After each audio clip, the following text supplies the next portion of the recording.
नमस्कार, आप हैं इंडिया न्यूज़ बिज़नेस पर और मैं हूं आपके साथ गौरव सिंह सेंगर। क्या आप जानते हैं कि सबसे ज़्यादा चीपेस्ट मोड ऑफ ट्रांसपोर्टेशन कौन-सा है? मतलब जब आप एक जगह से दूसरी जगह ट्रैवल करते हैं या एक स्टेट से दूसरी स्टेट जाने की सोचते हैं, तो वहाँ पे सबसे सस्ता कौन-सा तरीका है जिसके थ्रू आप ट्रैवल कर सकते हैं? तो इसका जवाब आता है इंडियन रेलवे। यानी कि जब आप रेलवे से ट्रैवल करेंगे तो ये आपको सबसे ज़्यादा सस्ता पड़ेगा क्योंकि ये अभी तक का सबसे ज़्यादा चीपेस्ट मोड ऑफ ट्रांसपोर्टेशन है। अगर आप जनरल बोगी से ट्रैवल करेंगे तो वो तो बहुत ज़्यादा आपको सस्ता पड़ जाएगा, बट जब आप रिजर्वेशन कराते हैं sleeper class, first class, second class, third class AC, तो वहां से आपको टिकट वराई कर सकते हैं, लेकिन अगर आप उसको फैसिलिटीज के हिसाब से कंपैरिजन करेंगे तो आपको बहुत सस्ता पड़ेगा। तो बट ऑब्वियस है कि अगर इंडियन रेलवे सबसे सस्ता मोड ऑफ ट्रांसपोर्टेशन है तो यहां से इंडियन रेलवे को अच्छा खासा रेवेन्यू भी जनरेट होता है जब लोग एक जगह से दूसरी जगह ट्रैवल करते हैं तो।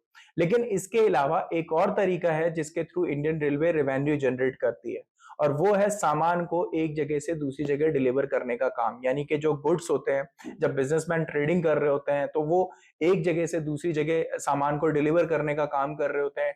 डोमेस्टिक लेवल पे जब बिजनेस कर रहे होते हैं तो बट ऑब्वियस है कि जो बिजनेसमैन होते हैं वो अलग अलग स्टेट में होते हैं, तो वहां पे गुड्स को डिलीवर करने का काम भी होता है। तो वहां पे जो इंडियन रेलवे है वो एक बहुत बड़ा रोल प्ले करती है, और एक स्टेट से दूसरे स्टेट सामान को मालगाड़ी के थ्रू डिलीवर करने का काम किया जाता है।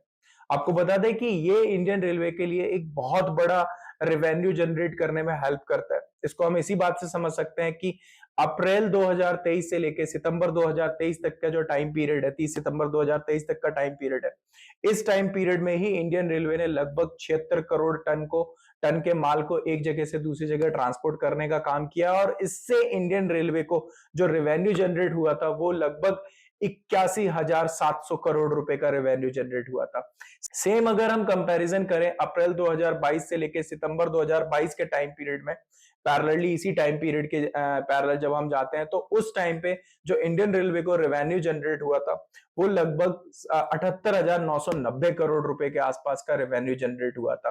तो इस चीज से हम समझ सकते हैं कि किस तरीके से ये जो मालगाड़ी के थ्रू सामान को एक जगह से दूसरी जगह डिलीवर किया जाता है, तो इसकी हेल्प से किस तरीके से इंडियन रेलवे को एक बड़े लेवल पे रेवेन्यू जनरेट होता है।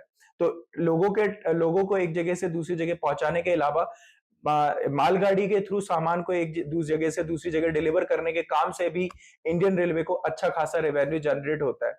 ये थी कुछ जानकारी जो हमने आपके साथ शेयर करी। ऐसे ही जानकारी के लिए बने रहिए इंडिया न्यूज़ बिज़नेस के साथ। अगर आपको वीडियो पसंद आया हो तो वीडियो को लाइक करिए, चैनल को सब्सक्राइब करिए, कमेंट जरूर करिए। आपका कमेंट हमारे लिए एक फीडबैक होता है।